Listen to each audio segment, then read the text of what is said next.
So hello everyone, welcome back to my channel. Myself कल्पना शर्मा और आज मैं आपको क्लास 11 की पॉलिटिकल साइंस का चैप्टर 2 पढ़ाऊंगी, rights in the Indian constitution. चलिए आप समझते हैं। सबसे पहले हम ये समझेंगे कि राइट्स होते क्या हैं, अधिकार होता क्या है। तो राइट्स इज अ क्लेम और demand of a citizen in which citizen enjoy the liberty और permission to do something and develop our self. तो इसमें न्याय का अधिकार का मतलब ये होता है, राइट्स का मतलब ये होता है, ये एक तरह से एक डिमांड होती है, एक परमिशन होती है जो लोग डिमांड करते हैं गवर्नमेंट से, और जो गवर्नमेंट होती है वो परमिशन देती है राइट्स की। जैसे मान लीजिए मैंने आपको बताया कि जैसे चाइल्ड लेबर है, चाइल्ड लेबर में क्या है, बच्चे को हम लेबर जो 12 ईयर से 14 ईयर से नीचे होते हैं उनसे हम काम नहीं करवा सके, वो इलीगल है। तो वो हमारे गवर्नमेंट ने एक लॉ ही तो पास किया है। और मान लीजिए जैसे एजुकेशन का ही है, राइट टू इक्वालिटी है, तो जैसे आजकल बॉयज़ गर्ल्स दोनों साथ पढ़ते हैं और सब लड़कियां भी पढ़ रही हैं और लड़के भी पढ़ रहे हैं, तो इससे क्या है, दोनों को अधिकार है पढ़ाई का। तो इससे क्या है, ये हमारा एक राइट ही तो है, हमारे पास राइट है ना कि हम भी पढ़ सकते हैं, तुम पढ़ रहे हो तो हम भी पढ़ सकते हैं। ये एक तरह से राइट है। एक तरह से मान लीजिए राइट्स ऐसे होते हैं जो एक डिमांड करते हैं पीपल, जिससे कि गवर्नमेंट उन्हें पास करे और उन्हें वो राइट मिल जाए। ठीक है। Declaration of right, this is a constitution document menu whose demand was raised by Nehru in 1928। एक तरह से मान लीजिए डिक्लेरेशन ऑफ राइट्स का मतलब है डिक्लेरेशन कब की गई थी राइट्स के बारे में, किसने हमें बताया था कि हमारे राइट्स है, या फिर ये है जो right to equality, right to freedom, ये सब जो राइट्स है हमें क्या किसने बताया था, किसने ये बात रेज करी थी कि हमें भी कुछ राइट्स होने चाहिए। तो नेहरू जी ने 1928 में, ये आप जरूर याद करना, 1928 में नेहरू जी ने ये अपनी एक तरह से उन्हें रेस की थी गवर्नमेंट के आगे कि हमें भी राइट्स मिलने चाहिए, जो डिक्लेरेशन ऑफ राइट्स है वो आपको करना चाहिए अराउंड। तो इसमें यही है। उसके बाद राइट डिसाइड इनटू 2 पार्ट्स। देखिए राइट जो होते हैं वो 2 तरह के होते हैं, एक होते हैं जनरल राइट्स और एक होते हैं फंडामेंटल राइट्स। फंडामेंटल राइट्स आपको पता ही है, फंडामेंटल राइट्स जो होते हैं वो 6 टाइप के होते हैं, 6। और जो जनरल राइट्स होते हैं वो एक तरह से मान लीजिए जो जनरली जो सबका अधिकार है। देखिए कंज्यूमर एक तरह से राइट टू कंज्यूमर, मान लीजिए जो कंज्यूमर हम बिल ले रहे हैं, तो मान लीजिए आप किसी शॉप पे जा रहे हैं, आपको वो कोई पक्का बिल नहीं दे रहा, तो ये आपका अधिकार है कि उससे आप बिल मांग सकते हैं, और वो बिल नहीं देगा तो आप उसके अगेंस्ट कंप्लेंट कर सकते हैं। तो ये क्या है, हमारे जनरल राइट्स है, जनरल जो जनरल चीज़ों में आता है। फंडामेंटल राइट्स का मतलब है जो right to equality, right to freedom, ये सारे हमारे फंडामेंटल राइट्स हैं। अब मैं आपको एक तरह से डेफिनेशन बता देती हूँ जनरल राइट्स होते क्या है। Those right that implement general laws and can easily modify by parliament. General rights का मतलब ही आपको मैंने एग्जांपल से बताई थी।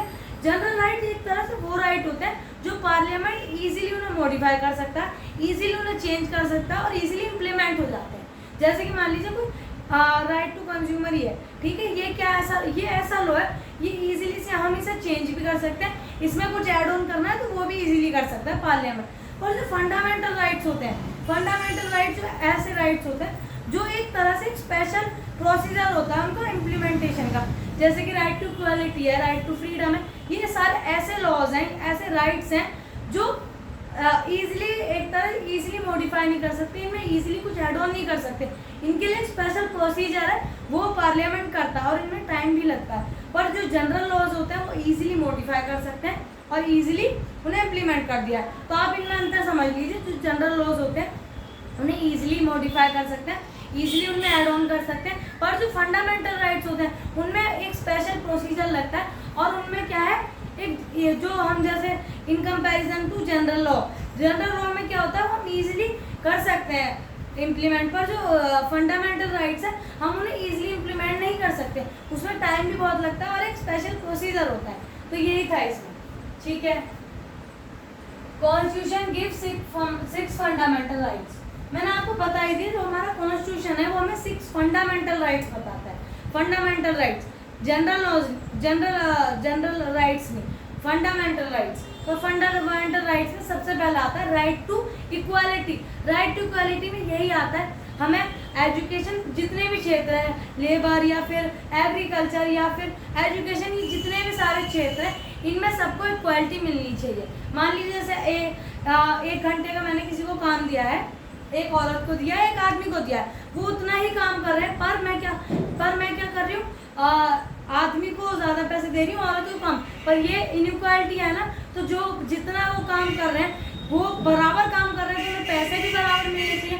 तो राइट टू इक्वालिटी में यही है, हमें हर क्षेत्र में किसी के साथ भी अनइक्वालिटी नहीं करनी, कास्ट के बेसिस पे या फिर क्लास के बेसिस पे या फिर रेसिज्म नहीं करना। ये नहीं देखना कि इस कास्ट का है, इसका ये कलर है तो उसके साथ अनइक्वालिटी करनी, नहीं, सब ही इक्वल है, चाहे वो किसी भी कास्ट का हो, चाहे किसी भी धर्म का हो। ओके, अब इसमें बताते हैं जो राइट टू इक्वालिटी है उसमें आर्टिकल 15 से लेके आर्टिकल 14 से लेके आर्टिकल 18 आते हैं। अब मैं आपको बताऊंगी इसमें कि आर्टिकल 14, 15, 16, 17 और 18 में क्या क्या बताया गया।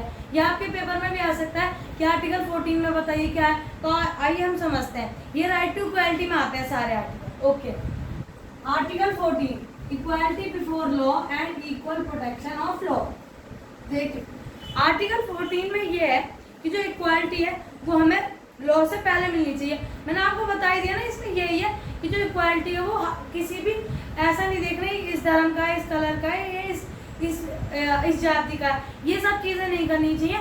हमें आप सभी लोगों को इक्वल अपॉर्चुनिटी देनी है और इक्वल वेजेस देने, ये सारी चीज़ें देनी है। और जो हमारे जो लॉज है उनका प्रोटेक्शन करना है। इस आर्टिकल में ये बताया कि जो भी हमारे लॉज है उनका कोई उल्लंघन ना करे, तो इसका ध्यान हमें इस देश का सिटीजन होने के नाते हमें इसका ध्यान रखना है। ओके, अब आर्टिकल 15 में क्या है, discrimination on the ground of religion, race, caste, sex और प्लेस ऑफ बर्थ। आर्टिकल 15 मैंने आपको ये बताया, आर्टिकल 15 में ये है कि हमें किसी का भी डिस्क्रिमिनेशन नहीं करना on the basis of caste, class, racism और उसके जहाँ पर उसका बर्थ हुआ है। हमें ये नहीं देखना है इस क्लास का या इस सेक्स का या इसका यहाँ जन्म हुआ है। हमें सबको इक्वल अपॉर्चुनिटी देनी है, इक्वल जॉब्स देनी है। हमें रेसिज्म नहीं करना, डिस्क्रिमिनेशन नहीं करना किसी के भी साथ। ये आर्टिकल 15 में बताया है। ओके, अब आर्टिकल 16 में बता, article 16 equal opportunities in manner of public employment. मैंने बता दिया, आर्टिकल 16 में हमें ये बताया गया हमें इक्वल अपॉर्चुनिटी देनी है। ये नहीं देखना कि ये वुमेन है या मैन है या फिर ये इस कास्ट का है, इस क्लास का है, सेक्स का। हमें इक्वल अपॉर्चुनिटी देनी है और इक्वल वेजेस देने हैं। जैसे मैंने आपको एग्जांपल भी बताया, कोई 2 आदमी काम कर रहे हैं, मैं किसी को कम दे रही हूँ और उसे ज़्यादा दे रही हूँ, पर वो काम तो पूरा मतलब काम बराबर कर रहे हैं ना, तो पैसे भी उन्हें बराबर मिलने चाहिए। तो आर्टिकल 16 के मुताबिक अगर हम ऐसा करते हैं तो ये गलत काम है और ये इलीगल है। तो आर्टिकल 15 के अनुसार हमें सबको इक्वल अपॉर्चुनिटी देनी है एम्प्लॉयमेंट में, एग्रीकल्चर में, जिस भी क्षेत्र में, लेबर, एम्प्लॉयमेंट, ये जितने भी सारे क्षेत्र हैं, टीचिंग है या फिर एजुकेशन है, इन सारे क्षेत्रों में हमें सबको इक्वल अपॉर्चुनिटी देनी है, किसी का भी डिस्क्रिमिनेशन नहीं करना। ओके, अब बताऊंगी आर्टिकल 17 में क्या है। Article 17 dismiss the concept of untouchability. Article 17 में हमें यह बताया गया है हमें एक तरह से बैन करना है जो कॉन्सेप्ट है ना अनटचेबिलिटी। अब तो नहीं है, अब तो बहुत कम हो गया है, रेयर ही दिखाई देता। पर जो पहले ज़माने में लोग करते थे, मतलब अनटचेबिलिटी मानते थे कि ये इन्हें छू लेंगे तो हम पॉल्यूट हो जाएंगे या फिर ये यहाँ नहीं बैठ सकते। ये जो हमने डिस्क्रिमिनेशन लोग करते थे पहले, अब ये डिस्क्रिमिनेशन नहीं करना चाहिए। और ये अब एक तरह से जो इसका कॉन्सेप्ट है अनटचेबिलिटी का, on the basis of caste, discrimination, colour, हम जो डिस्क्रिमिनेशन करते हैं अनटचेबिलिटी का on the basis of colour, sex, या फिर ये मेल है फीमेल है। पहले क्या होता था कि औरत है तो यहाँ नहीं जा सकती, ये इस कास्ट का है तो ये जॉब नहीं कर सकता, तो और ये हमें छू लेगा तो हम पॉल्यूट हो जाएंगे। जो कॉन्सेप्ट है ना अनटचेबिलिटी का, ये एक तरह से बैन हो गया आर्टिकल 17 के मुताबिक। और अगर कोई ऐसा करता है तो ये काम गलत है और ये इलीगल है। अब इसलिए हमें इक्वल अपॉर्चुनिटी देनी है और हमें अनटचेबिलिटी नहीं करनी। अब हम सब एक साथ हैं और एक जैसे हैं। ओके, अब बताऊंगी आर्टिकल 18 में क्या है। Abolition of titles except military and academy. Article 18 में हमें ये बताया गया है कि हमें एक तरह से एक तरह से बैन करना है टाइटल्स का, except for military and academy. Abolition का मतलब है, अबोलाइजेशन ऑफ टाइटल्स का मतलब है, पहले आपने देखा होगा जब हमारा देश आज़ाद नहीं हुआ था तो पहले क्या था, एक तरह से हमारा डिक्टेटरशिप चलती थी, जैसे हमारे पे कोई राजा हुक्म करता था या फिर ब्रिटिशर्स ने करा। जब हमारा देश आज़ाद हो गया था तो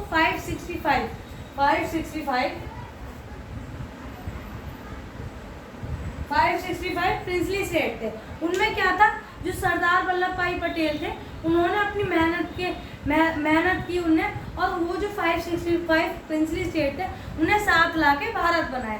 पहले क्या था, वो जो 565 प्रिंसली स्टेट थे, कोई राजा उन पे हुक्म करता था या फिर कोई मुनीम करता था, ये जो लोग करते थे।